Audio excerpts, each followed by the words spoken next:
The room is loud. Laughter bounces off the walls. Conversations overlap. Glasses clink. Everyone is trying to be seen, trying to be heard, and yet there's someone you can't quite ignore. They haven't said a word. They're not trying to stand out, but somehow your attention keeps drifting back to them. You don't know why.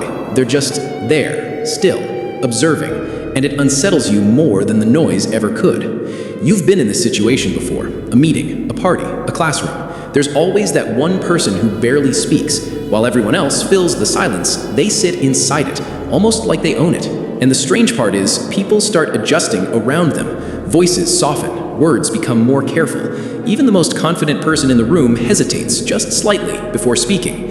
Think about the last time this happened. You probably assumed they were shy, maybe even insecure. That's the easy explanation, the comfortable one, because it lets you believe silence equals weakness, that the loudest voice is the strongest. But what if it's the opposite? What if the quietest person in the room is the one with the most control? Because while everyone else is busy performing, they're studying. Every gesture, every tone shift, every forced laugh, they notice it. You don't see them working, but they're building a map of everyone in that room.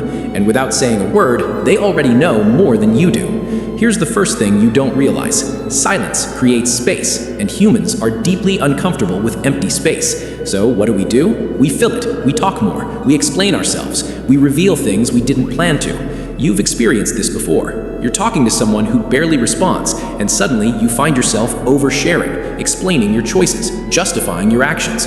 It feels like you're trying to prove something, but you don't even know why.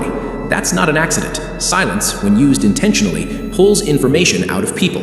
It creates pressure, and most people crack under it without realizing. Now think deeper. The quiet person isn't just listening, they're choosing what not to say. And that's power most people don't have, because speaking is easy, reacting is automatic, but withholding, that takes control. Be honest, you felt this too. That moment when you wanted to respond instantly but held back, when you stayed quiet and suddenly the dynamic shifted. The other person leaned in, they started trying harder. That's the second layer. Silence changes status.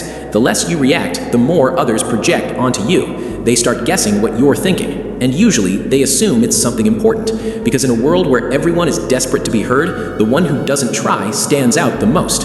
But here's where it gets uncomfortable. Not all quiet people are harmless observers. Some of them are calculating. They understand that people reveal themselves best when they feel unjudged, or when they're trying to fill an awkward gap. So they create that gap. They let you talk. They let you expose your insecurities, your motivations, your weak points. And by the time you realize it, the balance has already shifted. You've given more than they have, and now they hold that information. Or maybe you were the one doing it. Maybe you've stayed quiet in a conversation, not because you had nothing to say, but because you wanted to see how far someone else would go, to watch them unravel just a little.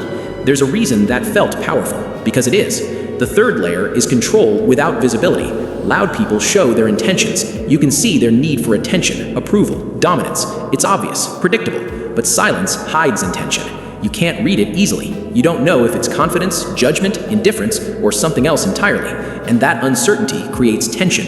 It makes people cautious. It makes them reveal more than they should. And this is where most people get it wrong. They think the quiet person is disconnected, but often they're the most aware person in the room. They notice the subtle shifts others miss. Who's trying too hard? Who's uncomfortable? Who's pretending? They don't need to speak to influence the room. Their presence does it for them. Now here's the part no one likes admitting. Sometimes the reason silence feels so powerful is because it forces you to face yourself. Without constant noise, distraction disappears. You become aware of how much you talk, how much you reveal, how much you try to control how others see you.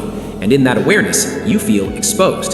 That's why people rush to fill silence, not just to communicate, but to escape it. Because silence doesn't just reveal others, it reveals you. So the next time you're in a room like that, notice where your attention goes. Notice who's talking and who isn't. And more importantly, notice how you behave around both. Because the loudest person in the room is easy to understand, but the quietest, they're the one everyone underestimates, right until it's too late. Some people will hear this and recognize exactly what's happening. Others will dismiss it, thinking silence means nothing. I'm curious, when you think about that quiet person, what did you really feel around them?